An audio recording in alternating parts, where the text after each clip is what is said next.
Bonjour à toutes, bonjour à tous, j'espère que vous allez bien.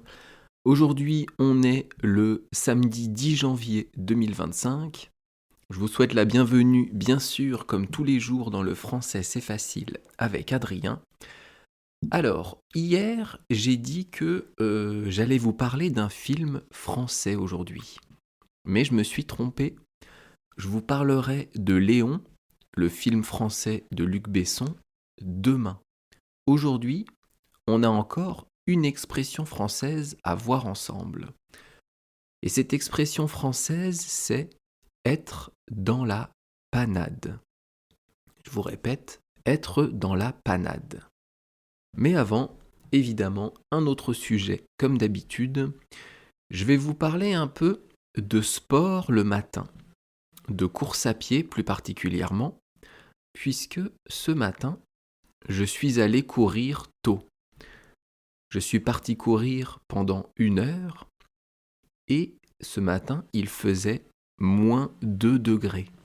Donc 2 degrés Celsius en dessous de zéro. Alors, vous allez me dire, pourquoi tu fais ça? Pourquoi tu te fais du mal comme ça? En fait, depuis quelques semaines, je fais plus de sport. L'année dernière, je faisais 2 séances par semaine de 3 heures de badminton. Et depuis quelques semaines, j'ai ajouté à ça 2 courses à pied par semaine et 2 fois du rameur. Et donc, ce matin, c'était ma séance de course à pied. J'y suis allé ce matin parce que j'ai d'autres rendez-vous dans la journée et que je ne peux pas courir après. Donc, je me lève, je sors les chiens, je leur donne à manger, je bois un thé et je pars courir. Donc, je mets un short, un t-shirt, comment ça s'appelle? T-shirt à manches longues mais qui résiste au froid. Vous savez, c'est Uniqlo qui fait ça. Et ce sont des vêtements techniques quand il fait très froid. Et je mets un autre pull par-dessus.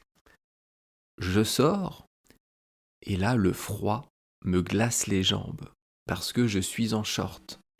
Donc je commence à courir doucement, mais j'ai froid aux mains. J'ai froid aux pouces plus particulièrement. Et pendant bien 10 minutes, un quart d'heure, je cours en ayant froid.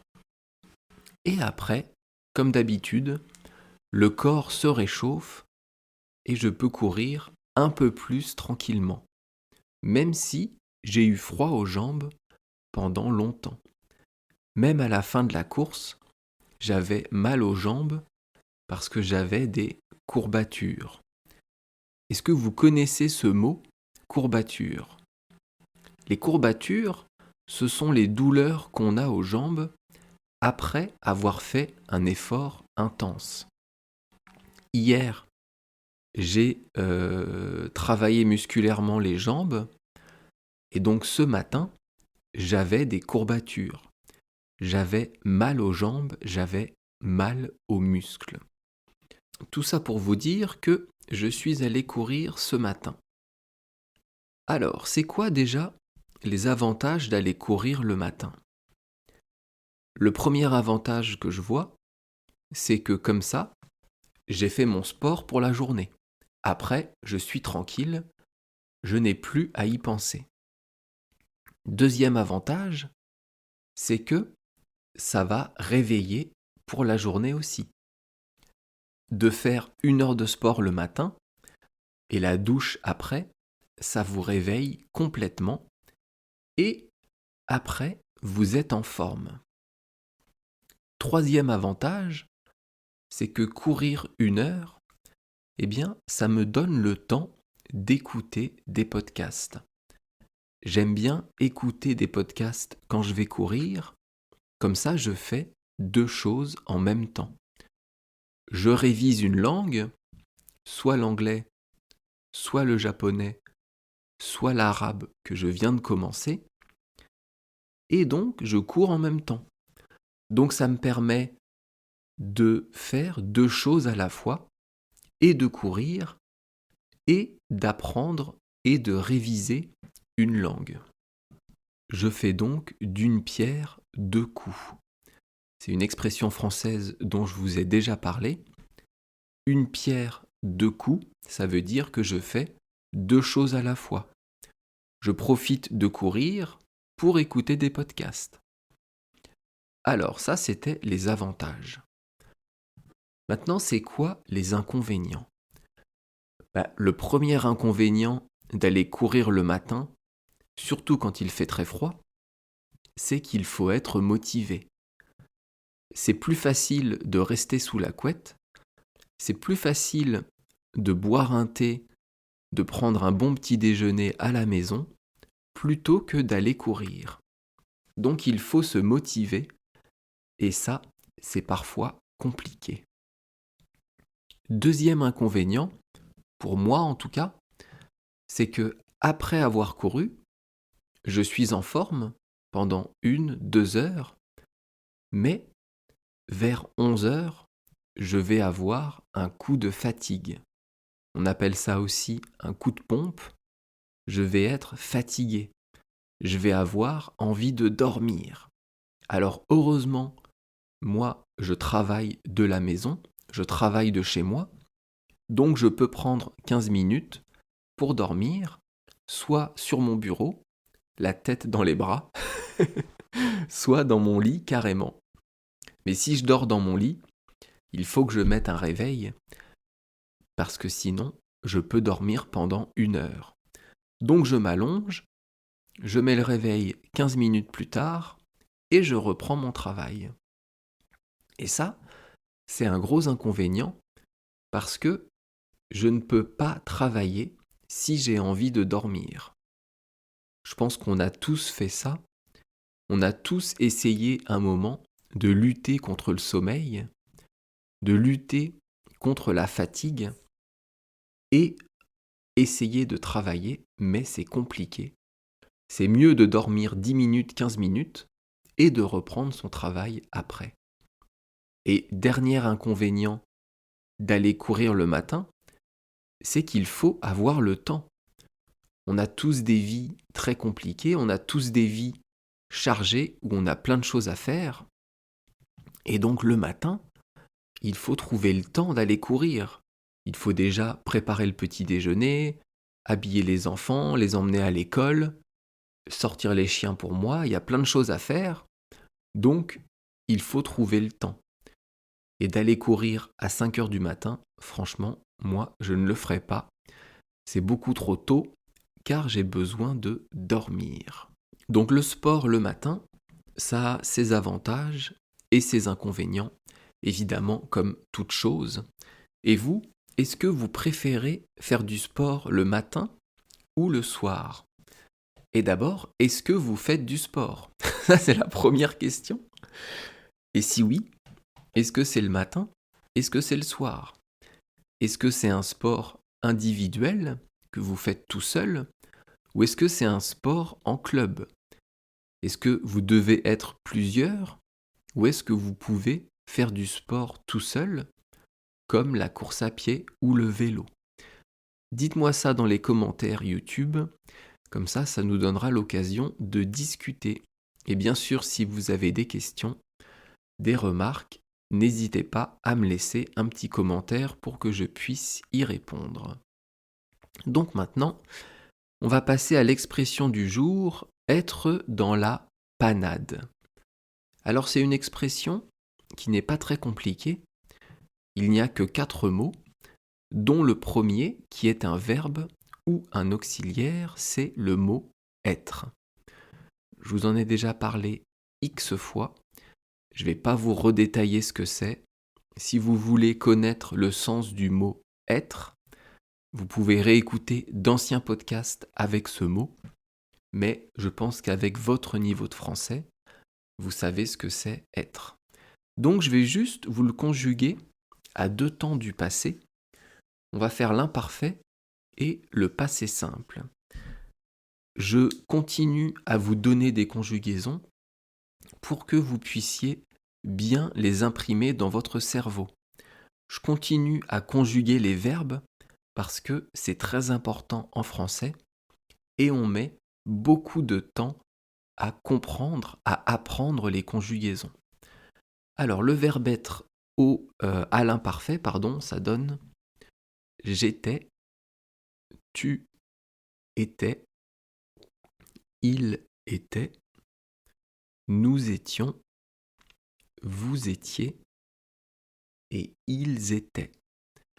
Et au passé simple, là ça change complètement.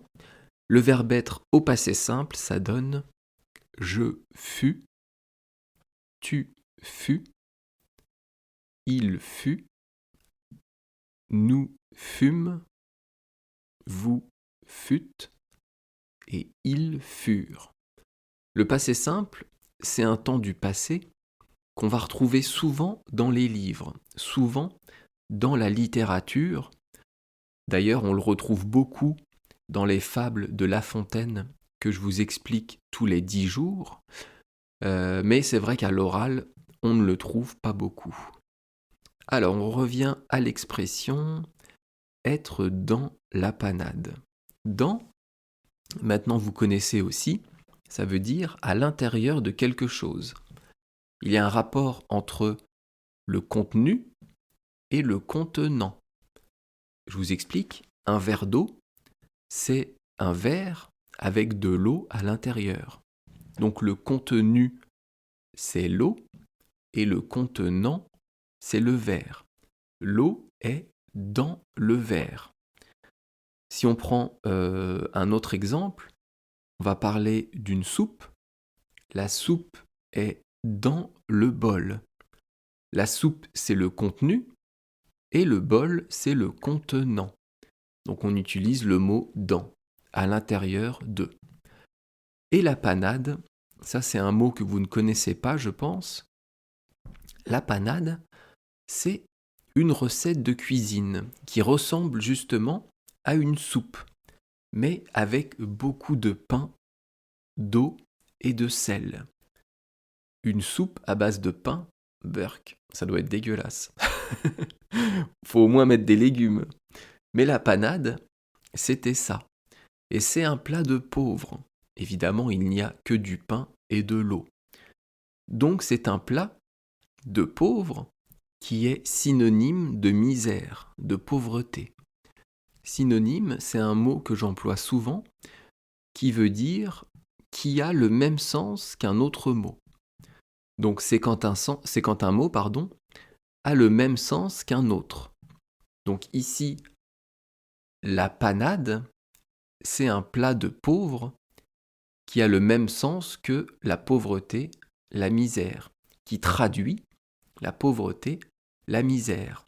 Donc être dans la panade, c'est être dans la misère, être pauvre, ne plus avoir d'argent, et aussi avoir des problèmes d'argent, comme le monsieur sur l'image du podcast, qui est à son bureau et qui a l'air d'être en galère, qui a l'air contrarié parce que sur son bureau, il y a tout un tas de factures. Il y a des papiers, sûrement avec des personnes qui demandent de l'argent, et donc il met la main sur sa tête, il se prend la tête parce qu'il n'a plus d'argent et qu'il doit payer ses factures. Et donc c'est ça, être dans la panade. C'est une expression qui est un peu familière, donc vous pouvez l'utiliser avec des amis, avec votre famille, mais pas vraiment avec vos collègues ou votre patron. Donc, être dans la panade, vous pouvez l'utiliser quand quelqu'un a des problèmes d'argent. Ou si même vous avez des problèmes d'argent, on va dire que, comme ce monsieur sur l'image du podcast, vous recevez des factures à payer et vous n'avez déjà plus d'argent sur votre compte bancaire. Vous pouvez dire « Oh là là, je suis dans la panade ». Ça veut dire « je suis en galère ». Je suis dans la merde, pour le dire encore plus familièrement. Imaginez encore, on est aujourd'hui le 10 janvier. et vous regardez votre compte bancaire, il n'y a déjà plus d'argent, alors qu'il reste 20 jours à tenir avant le salaire. Et donc on peut dire que vous êtes dans la panade, vous êtes en galère, en anglais, to be in a tight corner. Ou alors to have financial issues. Issues? To have financial issues. Voilà, on va dire ça comme ça. Issues, c'est problème en anglais. Mais c'est dur à prononcer pour un français. Alors, est-ce que vous avez compris l'expression du jour? Et première question au début du podcast, est-ce que vous faites du sport le matin et est-ce que vous aimez ça? Laissez-moi un petit commentaire sur YouTube si vous le voulez. Laissez-moi une bonne note dans vos applications de podcast, Apple Podcast, Spotify, Castbox, etc. C'est ça qui me permet d'être plus vu et donc de mettre une bonne note, de mettre une bonne évaluation. C'est aussi une manière de me remercier, de vous aider à apprendre le français. Donc demain, on fera ce que j'avais prévu aujourd'hui, qui est un nouveau film français. Je vous explique un film qui est sorti au milieu des années 90 et qui s'appelle Léon. On se retrouve donc demain, dimanche. À bientôt. Bye bye, hasta luego. Matane.